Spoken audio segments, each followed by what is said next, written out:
it says, dedicated to the memory of those who sacrificed their lives in the liberation struggle for the Tamil nation. My first reaction is, who has sacrificed the most? It's the ordinary Tamils of Sri Lanka. They are the ones who have suffered the most. At least 70,000, I think it is much more, have died since 1983.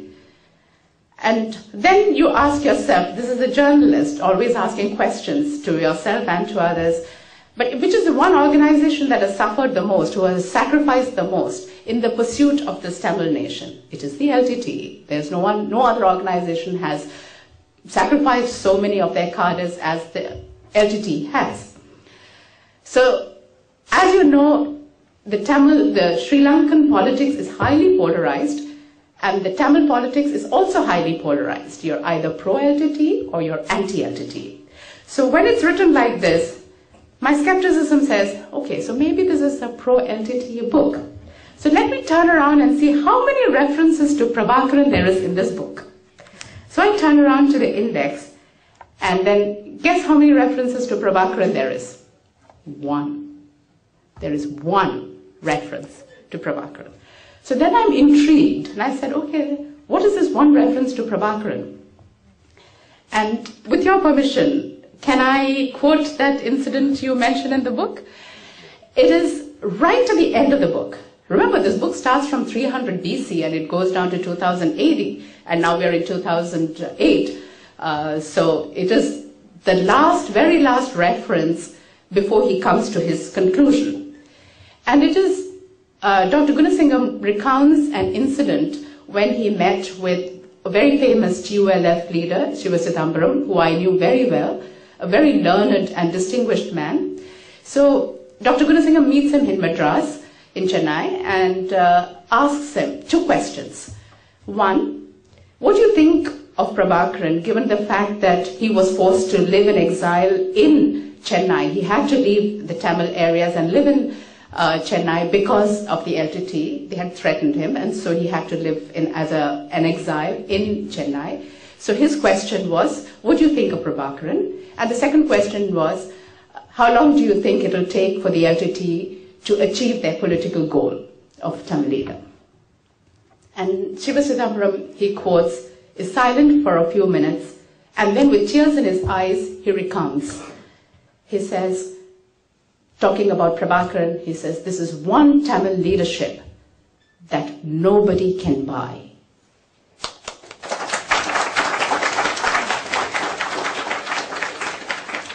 And then the second question, then he says, he adds on, and Shiva Chidambaram adds on, he says, till today, I have not raised my hat to anyone, but today I will raise it to Prabhakaran. And to the second question, how long will it take for the LTT to realize their goal of Tamil Eelam? Shiva Chidambaram does not answer, and you have left that question unanswered in the book. So we don't know. We don't know the answer, and perhaps when you get on the stage, you could explain to us, and maybe you could give us that little secret that you have withheld in this book, unless that is the subject of your next book. About Tamil Eelam, I think Tamil Eelam does exist already. It exists in the hearts and minds of every single Tamil expatriate. So it is a reality. Tamil identity is strong. Tamil nationhood is strong. No one can take that away from you. But the question is, what is it that you can give back to this identity? Not everyone can be an LTT person sacrificing their life. It's not possible for you. In a lot of countries, the LTT is even proscribed, so they can't even do that. It's not even necessary. What can you, as citizens of Norway or other countries, what can you do? What can you give back to the Tamil identity, the Tamil nationhood? It is your excellence.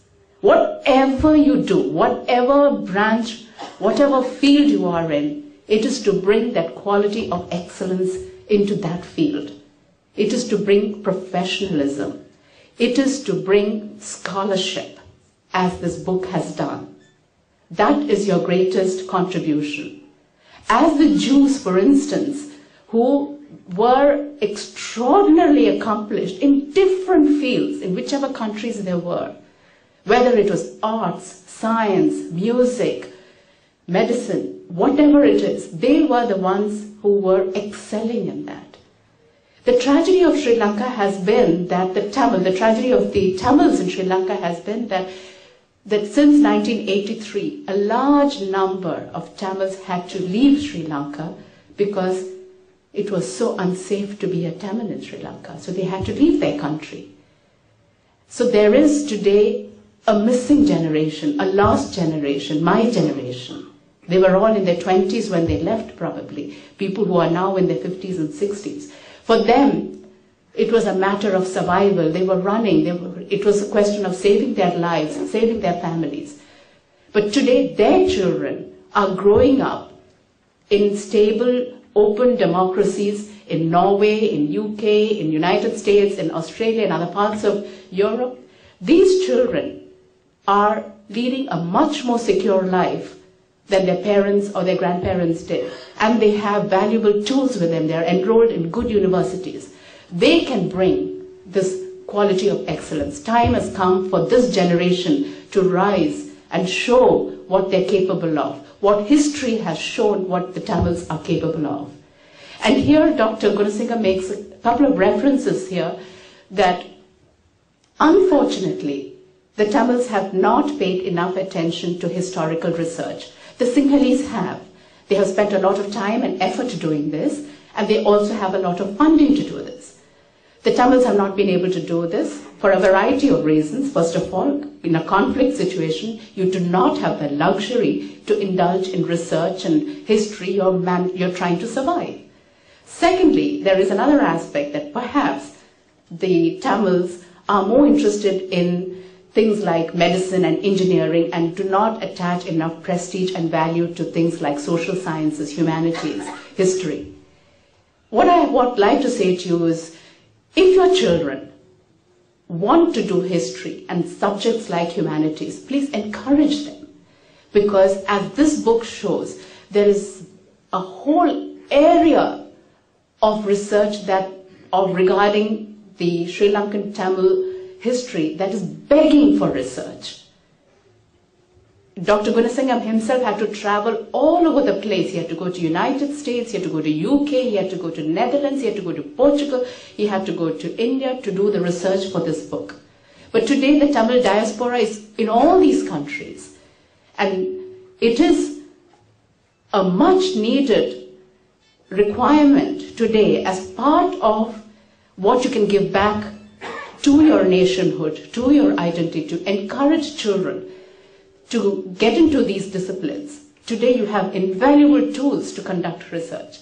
Encourage them to do this because as Dr. Gunasinghe says in this book, history is our godmother at birth. I would like to conclude by making a small reference to something that Prabhakaran said in his very first interview, which, as you mentioned, was to me in 1984, almost a quarter of a century ago. And I asked him a question. It was the very first interview, so of course I had a whole lot of questions to ask about Jayavardhane, about the conflict, about history, about the armed struggle, about the democratic struggle, so on and so forth. All kinds of questions were asked. And then I asked him one question, the answer to which I still remember a quarter of a century later. I have interviewed a whole number of presidents and prime ministers. I don't remember a single thing that any one of them said. But this is one thing that I cannot forget. And to think, before I tell you what it is, just to think that Prabhakaran was only 29 years old when he said this. After asking all these questions, I suddenly popped this question. Who is your friend, philosopher, and guide? Came the answer. Nature is my friend. Remember, the LTT is a guerrilla organization that uses the natural terrain to conduct its warfare. So the natural terrain is your best ally when it comes to running away from the forces, is your best ally when it comes to surprise, ambush, taking on your enemy. He said, nature is my friend. Life is my philosopher. And who is his guide? History is my guide. If I say that Prabhakaran is the person that I have met in my life who has the greatest sense of foresight, I would say it is because of his deep understanding of history. It is that deep understanding of history of the past that enables him to have this clear vision into the future. And so I would like to conclude by saying that may history be the guide to take the Tamils of Sri Lanka to their rightful destiny so that they can live in peace, in freedom, in dignity, and above all, in honor. Thank you.